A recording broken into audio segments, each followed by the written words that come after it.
सबका एक ही सवाल था मुझसे कि आप समाजवादी पार्टी में क्यों, आप समाजवादी विचारधारा में क्यों जुड़े। हमको सिर्फ ये काम करना होगा इस प्रदेश में कि हमको पीडीए को जोड़ते हुए सभी यूथ को एक दिशा देनी होगी और साथ में सभी बूथ पर भी एक दिशा देनी होगी।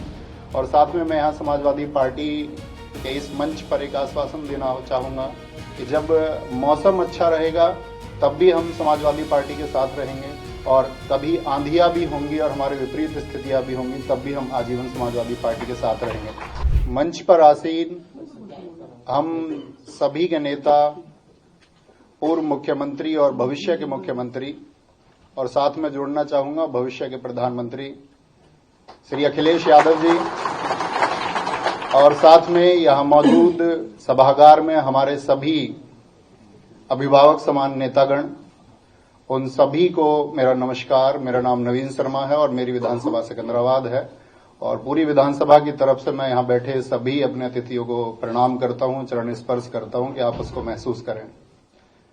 दरअसल में अध्यक्ष जी, जब मैं गांव-गांव जा रहा था, अपनी विधानसभा में लगभग 200 गांव हैं, तो और इस प्रदेश में लगभग अपने छात्रों की संख्या 1.5 करोड़ है, तो उन सबका एक ही सवाल था मुझसे कि आप समाजवादी पार्टी में क्यों, आप समाजवादी विचारधारा में क्यों जुड़े।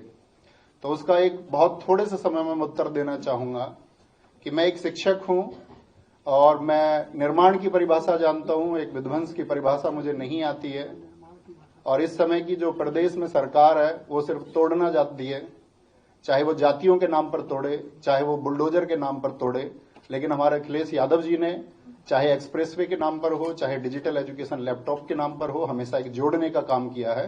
तो एक अध्यापक का घर सिर्फ और सिर्फ समाजवादी पार्टी ही हो सकती है। एक शिक्षित व्यक्ति का घर यदि वो नफरत को छोड़ करके उस पैमाने से देखेगा, एक इंसान के नजरिए से देखेगा, तो उस सबको, इस पूरे प्रदेश को अपना घर समाजवादी पार्टी दिखाई देगा। और साथ में आप जानते हैं कि इस देश में बहुत लोग मन की बात कार्यक्रम कर रहे हैं, लेकिन हमारे नेताजी आदरणीय अखिलेश जी सिर्फ और सिर्फ जन की बात कर रहे हैं। और उस जन में जो पीडीए को उन्होंने आगे बढ़ाने का संकल्प लिया है, और जिस तरह से पीडीए की बातों को आगे बढ़ाया जा रहा है, उसी तरह से वो चीजें बुलंद हम सब की नैतिक जिम्मेदारी भी है कि जिस वर्ग को किसी भी तरह से शोषित किया जाता है, उसका शोषण किया जाता है, या जिस वर्ग को वंचित किया गया है, उस सब के लिए हम इंसानियत के नाते खड़े हों। हम बटे ना, कोई हमको बांटने का भी प्रयास करे तो हम बटे ना, और हम कंधे से कंधा मिलाकर के आदरणीय अखिलेश यादव जी को 2027 में बहुत मजबूत बनाएं।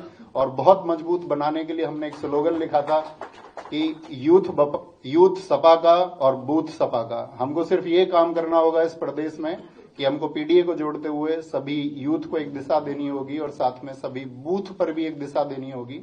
और साथ में मैं यहाँ समाजवादी पार्टी के इस मंच पर एक आश्वासन देना चाहूंगा कि जब मौसम अच्छा रहेगा तब भी हम समाजवादी पार्टी के साथ रहेंगे, और कभी आंधियां भी होंगी और हमारे विपरीत स्थितियां भी होंगी तब भी हम आजीवन समाजवादी पार्टी के साथ रहेंगे। बहुत धन्यवाद, और सभी लोगों को मैं आभार व्यक्त करता हूं कि इस मंच पर मुझे बोलने का मौका दिया। आदरणीय नेताजी को बहुत बहुत धन्यवाद, सभी पार्टी के नेताओं को नमस्कार, धन्यवाद।